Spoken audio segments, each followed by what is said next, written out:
Are you investing in the wrong stock? Coca-Cola Company, ticker symbol KO, is down around 7% year to date. However, Coca-Cola Consolidated, ticker symbol COKE, is up a whopping 100% year to date, meaning if you'd invested your money a year ago today, you would have doubled it right now. And in today's episode, we're going to compare both of these companies. We're going to understand the differences between them.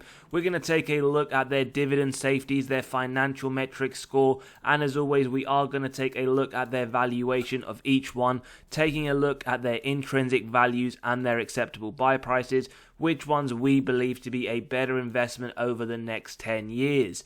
Now, we're going to start off today's episode just running through what Coca-Cola Consolidated is for those that is their first time hearing this company. Now, essentially, Coca-Cola Consolidated is the largest Coca-Cola bottler in the United States and has been for the last 120 years. What they essentially do is they make, sell, and distribute beverages of the Coca-Cola Company, and this is to approximately over 60 million consumers.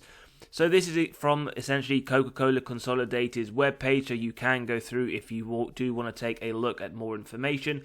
And then when we jump into the Coca-Cola Company, just to take a look from their viewpoint, essentially Coca-Cola owns the brands and is responsible for the consumer brand marketing initiatives. However, what we see here is that their Coca-Cola bottling partners, such as Coca-Cola Consolidated, manufacture, package, merchandise, and distribute their final branded beverages to their customers and partners, who then effectively sell these on to the consumers.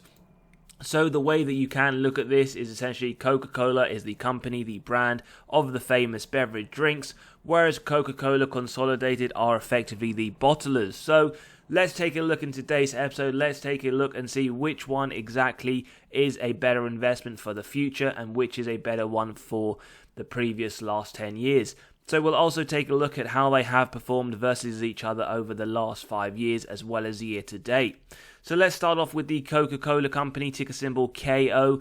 Now it is down around 7% year to date. It is trading in the midpoint of the 52-week range, and as we can see, it has a current yield of just over 3%. Now if you've been holding this company over the last 10 years, you'd be up around 45%. Now, it doesn't include those dividends reinvested, but that isn't the greatest return on any investment over a 10-year period. So let's take a look at the metrics and try and understand whether or not this company is well positioned for the future. Dividend safety score 80, so it is safe. Market cap 254 billion. We have a mega cap company. Now, in terms of recessionary metrics, for those that see a recession inbound, they increased the dividend during the last recession. Negative 5% recession sales, which, as you remember, is above the average growth of companies in the S&P 500, which is around 12%.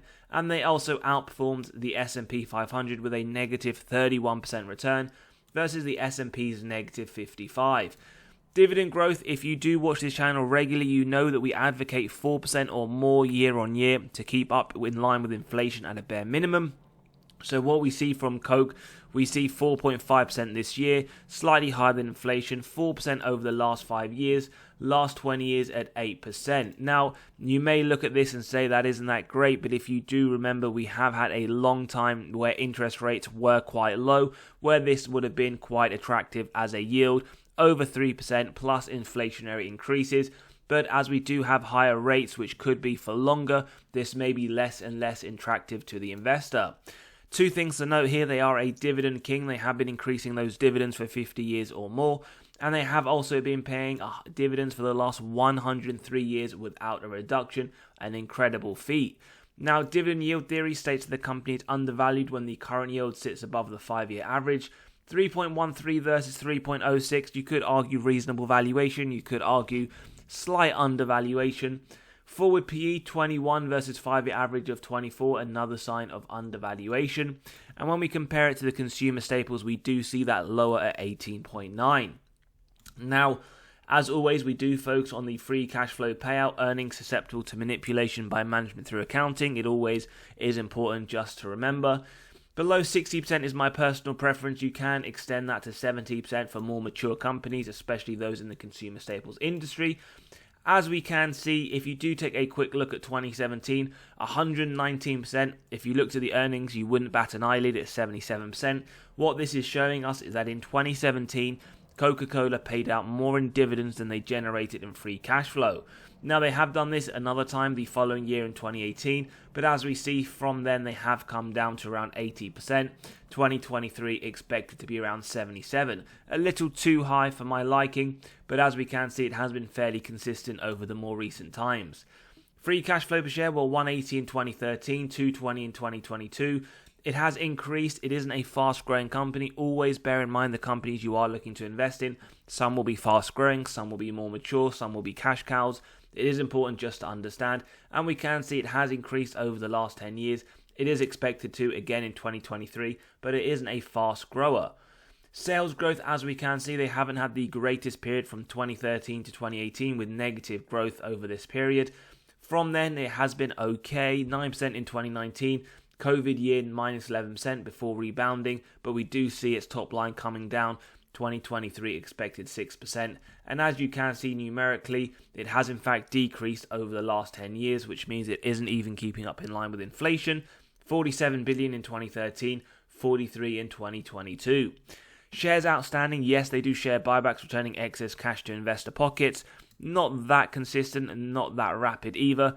4.51 billion in 2013, 4.35 in 2022. ROIC, remember, 10% or more.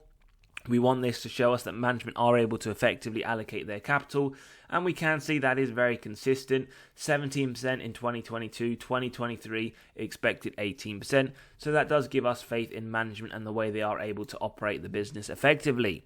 Operating margin above the 16% that we look for, which is positive to see. This is one that consumer staples do struggle with, so it is positive to see that Coca-Cola are doing this quite well. Free cash flow margin, a very similar story. So they are doing very well on both margins. Then we come to the final metric, the net debt to EBITDA, earnings before interest, tax, depreciation, amortization, showing us 1, the dividend safety, and 2, the balance sheet strength. These are the number of years it would take the company to pay off all of their debt net of cash on hand. 2022, 2.19, 2023 expected 1.8. That is positive, doesn't give us any cause for concern about the company or that important dividend. Now, let's jump into the valuation. As always, if you enjoy the content, value being provided, smash that like button, hit the subscribe and bell button so you are continually notified of these videos as they drop. And when we do get into the valuation, if you do want to grab a copy, click on that pinned comment below, where you can get to the intrinsic value and acceptable buy price of companies in your own portfolio or even those on your watch list. Now, typically, we run into all of these models: Graham's valuation, multiples, the dividend discount, and the discounted cash flow. But for today's episode, we can jump straight into the output. Now, the intrinsic value for Coca-Cola is coming to the average of these three models, which for today's episode comes to $65. Now, the current trading price is around $58.71. Now, we always start off with a margin of safety of 10% if we believe it has a wide moat, strong financial metrics, good forward-looking data. A lot of people may argue this for Coca-Cola, and as we can see, it is pretty much sitting there a few cents shy at a 10% margin of safety. Now, what do Wall Street say? Well, they do believe to be some upside around $65 over the next 12 months, so they see around a 15% target over that period. So in conclusion, for Coca-Cola, we see around a 10% margin of safety at the current price, based on our estimates and judgments, with Wall Street forecasting around 15% upside over the next 12 months. Now we can go into the Botler, which is Coca-Cola Consolidated. Now they're trading around $949, ticker symbol COKE, and they're up around 100% year to date, as we can see here from that 52-week range. They offer a yield, not the greatest, 0.21%, and we can see here if you've been holding this over the last 10 years, well, let me just say 1,221% would be your return. It doesn't include those dividends, but even without including that, that is a huge return on your investment over the 10-year period. Now, before we do get into the metrics, one thing I do want to point out with this company is, yes, they don't have the largest yield, but time to time they do essentially declare a special dividend, and 2023 is no different. As we can see, they have declared a special dividend of $16 per share, so something just to bear in mind. So that's Coca-Cola Consolidated. Let's take a look at their financial metrics. Market cap just under $9 billion. It is a mid-cap company. Now, dividend growth, they haven't increased that dividend for quite some time, as we can see here. So that is one thing just to bear in mind. Now, when we take a look at that free cash flow payout, it is very small, and we can see over the more recent times, it is even below 10%. But having a look at their performance, you can see this company isn't essentially focused majorly on their dividend. Yes, they do pay out a special dividend, but they are focused on their share price return and adding essential appreciation to that for investors. Free cash flow per share, well, $3.74 in 2013. It hasn't been the most consistent of periods, as we can see it did dip in 2015. It went up to $38 in 2021 before coming down to $24 in 2022, but is expected in 2023 to be around $57. So the growth, even up to 2022, has been incredible for this company to the free cash flow. Now, when we focus on the sales growth, 3 to 7% is what we target, and as we saw for the Coca-Cola Company earlier on, it didn't even reach that year on year.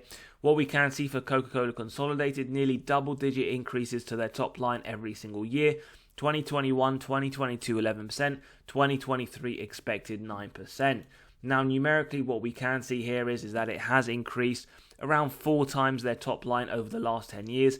1.6 billion in 2013, 6.2 in 2022. Shares outstanding, they don't do share buybacks, but they've also issued equity, not that much over the last 10 years, and we can see in 2022 their shares outstanding is only around 9.41 million, so they don't have a lot of shares outstanding. ROIC, remember, 10% or more. There were a few years, 2017, 2018, where it went considerably below, but since that point it has only been increasing. 2022 at 31%, 2023 expected 34%.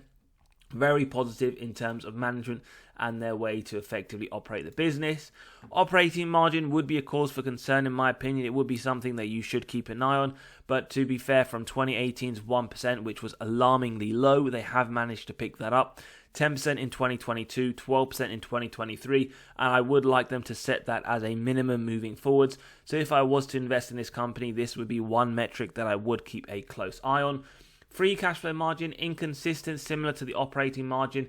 The last few years it has been okay, 2023 at 8%. Again, something I would keep a close eye on. Now, net debt to EBITDA, we can see very, very strong, 0.67 in 2022. 2023 expected 0.12, so they do have a phenomenal balance sheet, very, very strong. And yes, that dividend does look to be extremely safe. It isn't one that they do tend to increase from time to time, but one thing that is important to note here is that they do pay a special dividend. Now let's take a look at the valuation for Coke Consolidated, and as always, if you enjoy the content, smash that like button, hit the subscribe and bell button so you are continually notified of these videos, and do let me know if you do enjoy this type of content or if you would like me to go back and start analysing any particular stocks in detail. Now the current price sits around $949, as we can see the intrinsic value here coming over by $1,132. Margin of safety, as always, we start off with 10%. We can see it is a buy up to 1019, and if we move that to 15%, we can see it is a buy with around $10 to $15 spare. So currently for this company, we see around 15% margin of safety. Yes, it has shot up quite considerably over the last 12 months, but as I do tend to say time to time in these videos, just because a company is at a 52-week high, it doesn't mean necessarily it is overvalued, and it is important to add to your winners and not always add to your losers. So something just to think about, and it is something we will discuss on a later episode. Now, Wall Street, what do they say? They do see around the same intrinsic value, or in terms of upside over the next 12 months, $1,140. So again, we can see in conclusion for Coke Consolidated, a larger margin of safety than Coca-Cola, sitting at 15% as opposed to 10%. And Wall Street see around 20% upside to the current trading price, so they do believe this to be a strong company moving forwards with more upside than Coca-Cola. Yes, it doesn't have the yield, so some people could argue, if they are more focused on the yield, that Coca-Cola could essentially be a better investment, whereas those looking for total return, share price appreciation, you could lean more towards Coke Consolidated. Now we can also take a look to see how well they have performed over the last 5 years. And what we can see year to date, Coke Consolidated has been up 101% as we discussed, whereas the Coca-Cola Company is down around 4%. If we like Coke Consolidated is up around 257%, whereas Coca-Cola is up only 19%. And if we extend that to the last 5 years, again, Coca-Cola Consolidated is up far superior at 450% versus Coca-Cola at 44%. So as always, it is important just to understand that past performance is never an indicator for the future, but it is always good just to add as one level of your research. Now, in conclusion, what we can do is take a very quick look at an article released just a week ago from Motley Fool around whether or not they believe the Coca-Cola Company to be a buy now. Now, within this article, they do discuss quite a few topics. They do say how it does have a huge market share in the space. It is a good point, but also a bad point, especially when you look to the future growth. They do comment on how it is the largest beverage company in the world. Now, one thing that is important to know is the industry growth enough for this company? And they take a look. Yes, the market size has increased from around 650 billion to around 1.3 trillion. But when you do take a look at how much each category is expected to grow, this isn't one or a company that you should expect to double or triple over the next few years. What you are getting with the Coca-Cola Company is consistency. You're getting a yield of around 3% or just over, with around inflationary increases year on year. And they do essentially discuss, as I just mentioned, whether or not that dividend is enough. With interest rates high, you will be able to lock in rates at higher than 3%. But essentially, as those rates do come down, as we are expecting the Fed to cut rates 3 to 4 times, depending on which articles or which hedge fund managers you listen to, this could become more attractive over time. But it is one thing just to compare. It may not be the one that fast grows in your portfolio, but personally, this isn't one I do hold. I'm not looking for a company right now to essentially be there consistently 3% yield, with performances, in my opinion, subpar over the longer term. As always though, do let me know your thoughts in the comments below. What did you think of today's episode? Is Coca-Cola one you're looking to add? As mentioned, we look at it as around a 10% margin of safety. Or is Coke Consolidated a better fit for the portfolio? Again, it does, in my opinion, come down to whether you are looking for the yield for today or whether you're looking at total return share price appreciation over the next 10 to 15 years. As always, if you do want to grab a copy of the valuation model, click on the pinned comment below where you can get to the intrinsic value and acceptable buy price of companies in your own portfolio or your watch list based on your own investor margin of safety, based on your own estimates and judgments.